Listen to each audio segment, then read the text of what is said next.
akan menimbulkan kecemburuan kepada tenaga honorer yang sudah lama mengabdi gitu kan. Wabil khusus tadi kita lihat paparannya, kalaupun dibuka rekrutmen CPNS kembali, bisalah ada peluang sedikit untuk tenaga administrasi. Nah, ini kan lagi-lagi administrasi tidak tersenggol. Saya sih berharap pada saat tadi paparan dari Menpan, anggota Komisi 2 yang lain masih bisa terus, dan saya yakin masih memperjuangkan honorer K2, wabil khusus tenaga administrasi. Kita honorer K2 ini apa mau ikut tes CPNS kah atau tes PP3K kah atau seperti apa, Bu? Kalau ikut CPNS, ikut menjadi PNS, itu peluangnya sangat-sangat jauh. Karena kita yakin honorer K2 itu usianya sudah nggak ada lagi yang di bawah 35 tahun. Pasti sudah 35 tahun ke atas. Nah, maunya kami semuanya PNS. Tetapi kan kembali lagi, aturannya adalah di Undang-Undang ASN nomor 5 tahun 2014. Yang ada peluangnya itu adalah saat ini adalah rekrutmen dengan P3K. Tetapi yang kami harapkan P3K juga yang berkeadilan, yaitu jangan hanya guru, kesehatan, dan penyuluh. Bukalah peluang untuk tenaga administrasi. Kan ini kan sudah hampir pembukaannya 1 juta PNS, Bu. Terus dibutuhkan banyak guru. Ini seperti apa kalau menurut Ibu Nur sendiri, Bu?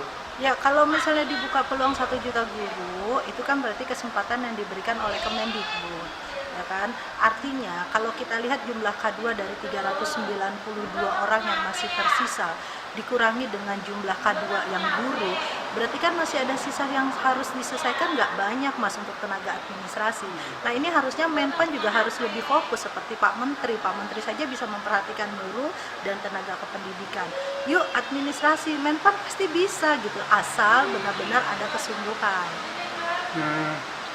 Kalau menurut Ibu sendiri, di DKI sendiri ada berapa sih, Bu, honorer, Bu? Jumlah honorer sendiri, Bu, di DKI? Honorer K2 nih, honorer K2 kurang lebih sekarang di DKI ada 9.800. Itu campur ya. Tetap, Ibu, tuntutannya tetap diangkat menjadi PNS atau tidak ikut seleksi atau seperti apa, Ibu? Kalau kami harapannya adalah bisa diangkat menjadi ASN. Ya, kalau memang peluang PNS bisa, kenapa tidak? Tetapi kan kembali lagi karena undang-undangnya belum direvisi, maka menjadi P3K. Harapan kami, Mas, sudahlah untuk tenaga honorer yang sudah lama mengabdi, yang sudah memang banyak usia mendekati usia kritis, di atas 50 tahun ke atas, kalaupun harus melalui seleksi, cukup seleksi administrasi saja. Kami juga sadar bahwa yang namanya tes atau seleksi itu ada di dalam amanah undang-undang yang nggak bisa kita pungkiri. Tetapi harus ada kebijakan khusus atau afirmasi khusus untuk tenaga honorer yang sudah benar-benar lama mengabdi. Cukup administrasi saja atau seleksi wawancara dari pimpinan. Jadi kan tidak butuh menguras tenaga dan tidak disamakan dengan pelamar-pelamar yang umum gitu loh. Berarti mintanya lewat seperti itu atau seperti apa? Apapun yang akan nanti pemerintah berikan, tetap jiwanya itu harus yang berkeadilan, Mas. Kalau bunyi kepres tapi tidak berkeadilan juga buat pengabdian honorer lama, kan sama saja. Yang terpenting dalam hal ini adalah ada niat dan kepedulian pemerintah terhadap honorer K2 yang benar-benar sudah lama mengabdi.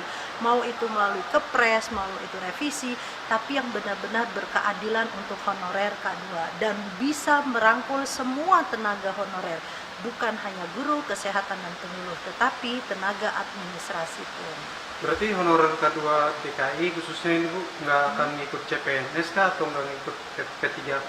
Seperti apa nih, Bu? Kalau saya pribadi tidak melarang, Mas, teman-teman mau ikut CPNS, mau menunggu jadi PNS, ya silakan. Mau ambil kesempatan P3 pun itu silakan. Itu kan kembali lagi kepada individualnya ya. Kalau menurut saya pribadi, kembalikan lagi ke orangnya. Kalau saya, teman-teman, saya pribadi sebagai honorer di DKI mendukung sepenuhnya keputusan dari kawan-kawan. Mereka mau ikut menunggu jadi PNS atau mau ambil kesempatan jadi P3K, kita kembalikan. Karena saya pribadi tidak bisa menjamin mereka bisa menjadi PNS.